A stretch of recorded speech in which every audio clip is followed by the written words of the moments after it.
I always dislike stopping at 15 minutes, Vince.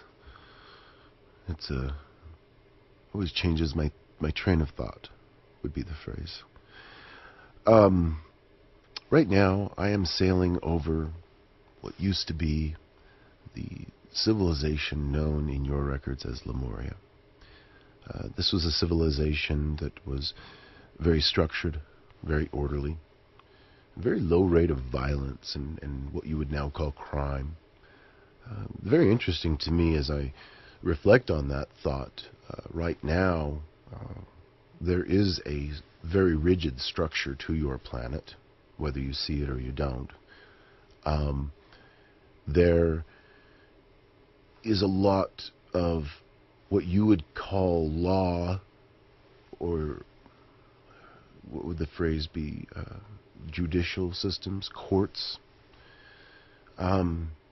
However, there still exists an amazing amount of violence and what you would call crime on your planet right now, in various forms. Some, I have to say, I find what is considered criminal actually either doesn't hurt people or benefits some people. It's oftentimes people who very much need the assistance, punished, if you will, on the same level, or even sometimes in a higher level than these crimes of genocide that take place almost daily on some part of Earth, of Delta Sol. And it's allowed to happen by the powers that be here for reasons that escape me, that escape logic to me. And when I speak with members of that community, the true world leaders, leaders of your world, I often ask them, how can you still allow these atrocities to take place? And their answer to me is almost uniformly, the world has gotten too big to manage. They are by nature a small group of individuals. By nature, they don't bring in new members, at least not on a regular basis, I guess would be the phrase to use. They have had their knowledge, their rigid mode of operation handed down to them. Nothing is ever written. It's all handed down verbally from one generation to the next. And from very young ages, these individuals are taught to live almost a life of duality. One life as quote-unquote normal person, and the other life as this member of the global elite, people who actually control your financial systems, who regulate your business. It's often ironic to me as I look at countries in the West who profess to have what they would call free markets. Their markets are very much controlled, oftentimes not by their government. Their government wants to have this hands-off approach and let business run itself. Well, business runs itself best, these people believe, when it's a pyramid structure with a very few, very powerful, very rich individuals at the top, going down into a network of everyone else. And at the bottom are the people that most need to hear what it is I'm talking about. I've spoken to people before, as I've traveled around your planet, from all walks of life. And I find some who I would consider conscious, and some who are still very much unconscious. It's very difficult to awaken someone who has made the conscious decision to remain asleep in a conscious fashion. I speak a lot of this in the tapes that I recorded with Vince and my good friend Prince Nelson in America a month or so ago. Very difficult to convince people. Sometimes they're people who you care about, people who you love, and for one reason or another, their mind does not allow them to explore this possibility. And what I mean by that is explore this possibility that we are all connected, that the fate of your planet is not on an individual basis anymore. You all must stand as one. And many of you, from all walks of life, have chosen to become more aware of what's going on all around you, but that you can only pick up on, you can only sense inside you. And the dreams that many of you are having right now are not uncommon during times like this, during times of great emotional crescendo on your planet, because you're all connected, especially when you dream. You're all feeling this same collective angst of what's coming. And it bothers me sometimes when I speak to people in positions of power, because they too have these nightmares. You refer to them as... Yajweh referred to things negatively sometimes, with a negative connotation, or the word itself is a negative connotation, when the actual thing itself is very, very important. What you call nightmares, bad dreams, can be some of the most important dreams you will ever have in your life. And let me tell you why. When you dream, it is a different plane of existence. For every being in the universe, it is the same plane of existence. Every being in the known universe that is conscious, that is aware, speaks of dreaming when they sleep. There is a word for dream in every language. Sometimes you, as humans, see things in your dreams that don't make sense, things that don't go together. You see symbols out of place sometimes. Well, these things in your dreams are not put there by your subconscious. They are just there. Your subconscious has very little to do with it.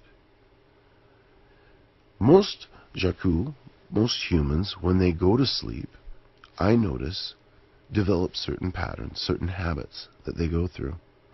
And they do this most times, I find, because most people want to fall asleep quickly.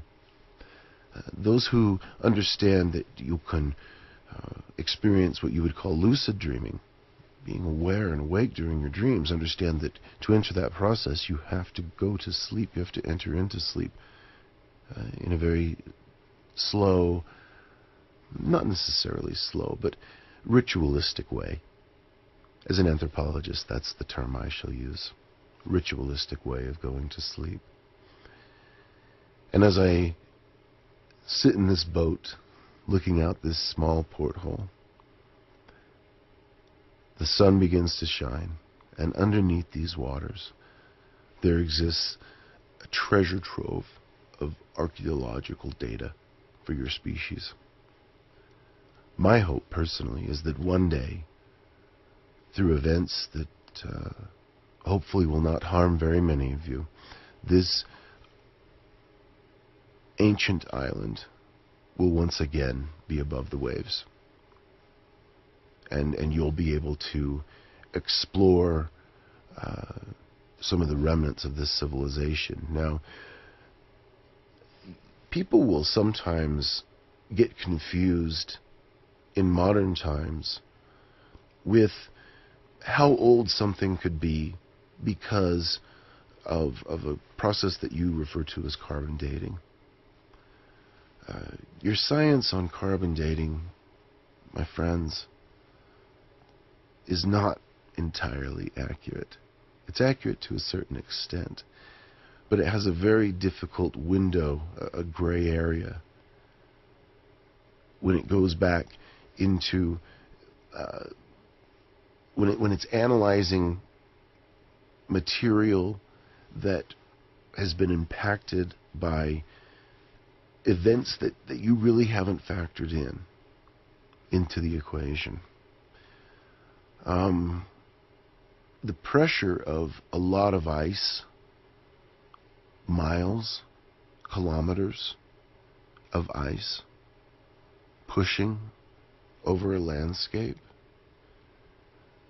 can destroy anything humans could put down.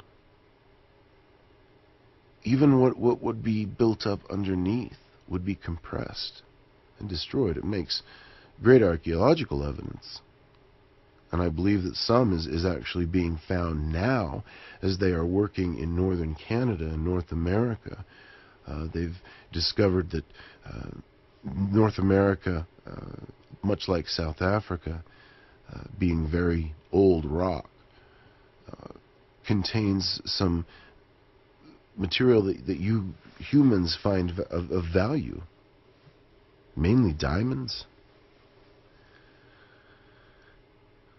Never really understood your fascination with diamonds. Diamonds are, I guess, very pretty to look at, but you never ever use them for their intended purpose. Well, I shouldn't say intended purpose. Who knows what their intended purpose would be? Obviously, that's a matter of interpretation. But throughout the galaxy, diamonds are used to store information. They're constructed, but they're used to store information. Now, diamonds that you extract from your planet contain information about the processes that created them. And they contain information about what was going on your planet long before humans inhabited this place. Now, as this information is being discovered, I'm not sure if that's actually the proper way of explaining what I'm trying to explain here. As the potential for storing information in diamonds is discovered and explored in more detail, you can, right now with your technology, create synthetic diamonds. You will be able to store the equivalent of a great many computers. I always hesitate to reference anything with computers. First of all, I don't know much about computers. I know that your world operates on them, and I know that they're all run on a binary system, and that your infrastructure that depends on them is subject to so many common occurrences that will disrupt it, that it befuddles me why any of you put much stock in them. But over time, over the last few decades, your planet has become incredibly reliant on computers. So, people from outside the realm of your scientific community, perhaps beings from another planet, I'm not privy to that information, I'm speculating there, have given hints perhaps, or pointed your scientists in the right direction to help them understand how data can be retained in what you refer to as diamonds. This is very important. Your species relies on this binary data. Everything that you do right now, you do on computers. Your whole planet is run on them. All of your knowledge is being converted to what you consider a digital format. A digital format that can be destroyed by something as simple as an electromagnetic pulse.